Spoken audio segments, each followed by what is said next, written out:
He has worked in the administration. He's worked as an assistant coach. He worked with us at TeleSouth on the media rights side for a while. He's been involved in the sports world for a really long time. We don't care about any of that. We want to know about that time when he was on the field in the Egg Bowl. Walker, great to see you, man. What's up? Good to see you, buddy. Always good to see you, Richard. Big week, big week. It is a big week. So you grew up in and around this game and then had the opportunity to play in it. So big picture, what does the Egg Bowl mean to you? Well, yeah, Richard, I mean, being a Mississippi kid, you know, I was a third generation in the Egg Bowl. My father actually played at Mississippi State before he went and fought in the war back in the 40s. And then my father, you know, played in the late 60s in the Archie Manning years. So I grew up in a house that had a ton of history in the Egg Bowl on both sides. And, you know, it was always a dream of mine to play in that game. I remember when it was at Jackson, Mississippi, at Veterans Memorial Stadium when they played it in Jackson. So I was a Jackson kid. So I think I went to as many. I was there when the wind blew the kickback on the immaculate deflection, you know, in '83. So as a 8-year-old kid. So I remember going to the games when they were in Jackson, and then when they moved back to campus there, I think in '91 or so. Yeah. So I've been, you know, part of the game, you know, as an observer, and then was fortunate enough to play it for 4 years, and it was everything I thought it would be, and then some. Walker, you were a part of that time, the kind of the transition time at Ole Miss, coming off of probation, Tommy Tuberville, trying to build a class and trying to kind of repair the Ole Miss football program. What about those guys that you came in with? Because there was a core group of you guys that over the course of 4 years kind of overachieved a little bit and kind of took on the role of we're going to try and get this thing back. Yeah, Richard, it was a special group. You know, I think what helped, we had a lot of Mississippi kids on that team that grew up as Ole Miss fans. You know, Todd Wade, and Eli Anning, Stuart Patridge, you know, Nate Wayne, just a lot of guys that, you know, really grew up around the school, and it meant something. It wasn't just a scholarship to play SEC football. It was a chance to go play at the University of Mississippi. And I think we had an enormous amount of pride. We only lost one player. We got put on probation my freshman year for stuff that none of us had anything to do with. And we only lost one player, and that was a player from out of state. So everybody stayed true to the university and stuck with it, and we battled through it. You know, the probation we got was unheard of now. You know, no TV, no bowls, plus 13 scholarships a year for 2 years. You know, that's why guys like myself end up having to play linebackers. Myself, Brock Christ, and Nate Wayne were all former high school quarterbacks. And we ended up having to play linebacker for 2 years. So, but that's what made it special, was a bunch of guys that gave up for a bigger sacrifice to try to keep the program afloat. Coach Tuberville had a lot to do with that. He came in and believed in us and really kind of, you know, developed that us against the world mentality. You know, and it culminated finally our senior year of going over to Starkville and having to beat Mississippi State at Starkville to be able to go to a bowl game. You know, back then, 7 wins wasn't good enough to get you in a bowl game. Yeah. 8 wins, you just barely could get in. And we had a chance to win our 7th game over there and go to a bowl game for the first time in our career. So that Egg Bowl was the culmination of all that hard work and all that perseverance, and that's why it has such a special place for all of us. All right, so your 4 years, your 4 Egg Bowls, 94, 95, 96, 97, right? Yes. Okay, so 2-2 with both losses at home and both wins in Starkville. That's right. It feels like that never happens. I mean, we've kind of gotten into this rhythm, and it's changed a little bit in recent years, but so many times it feels like home field advantage is a massive thing. What was it about going there and being able to win a couple of times but not get it done at home?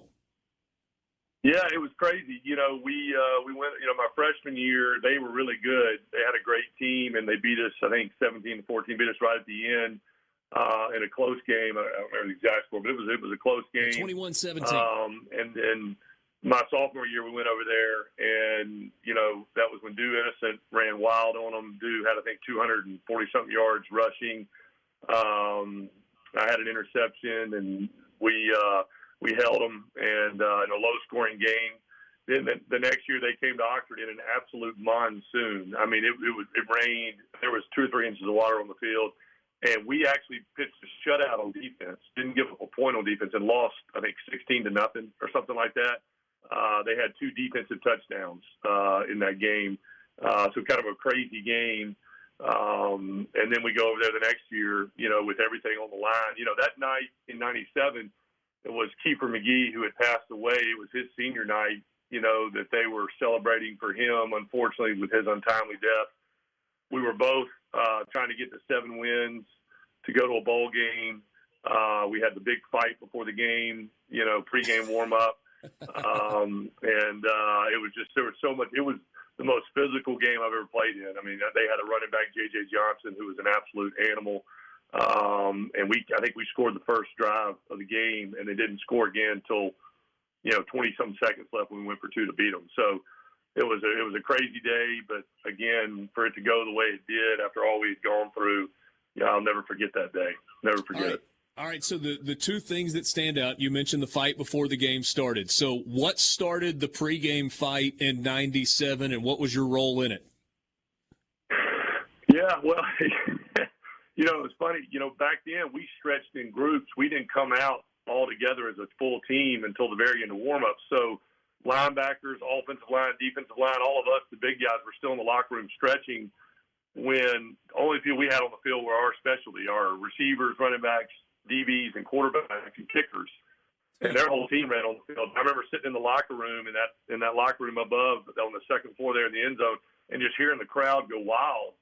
And I remember they were showing the Vanderbilt-Tennessee game on the Jumbotron before the game, and I was like, well, Vanderbilt must be beating Tennessee or something. Why is the crowd going crazy? And our strength coach, Chris Mitchell, one of our strength coaches who was a great player at Ole Miss, Chris Mitchell came flying around the door and said, get out there, they're fighting.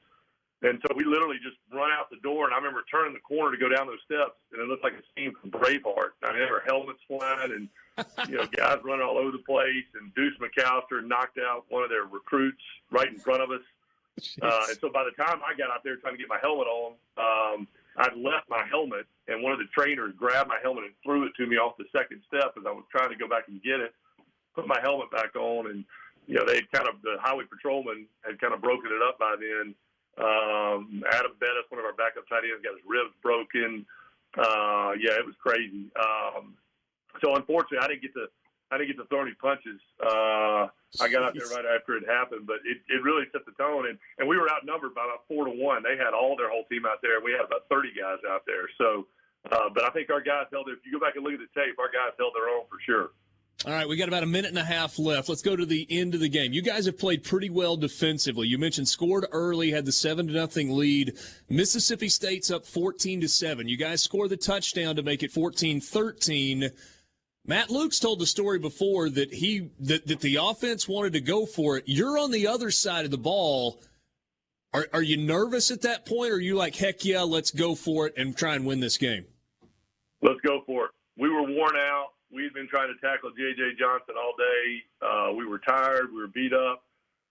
It was a low-scoring game, and, the offense came over to the sideline. Matt's right about that. Matt Luke, all those guys, John Avery, Stewart, all of them came to the sideline and said, let's go win this thing right now, Coach. And I remember Noel Mazzoni, Coach Tuggle looked at Noel Mazzoni, the offensive coordinator, and said, you got a play that'll work. He said, 100%, Coach. Let's do it. And he called it, and Stewart threw a great pass to Corey Peterson, who made one of his many great catches in his career. And we were going to win or lose right there. And again, after all we had been through, to go out that way was really special. So I'll never forget. But then you guys had to go back out on the field one more time, didn't you? Didn't you have to get a stop? Yeah, we did. We actually went back out on the field because they had about 30 seconds left. In the first play, we had 12 guys on the field. And so we get a 15-yard penalty on the first play because we had the wrong defensive personnel called. And then they got about midfield, and then Matt White, one of your old cohort, Matt White, tried to throw a fade route into cover 2, and Timmy Strickland picked it off on about our 30-yard line to seal the game. Otherwise, they would have had a chance to kick a field goal if they had completed that. Wow.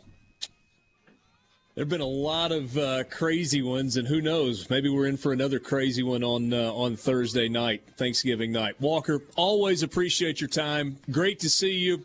Happy Thanksgiving to you and your family. Look forward to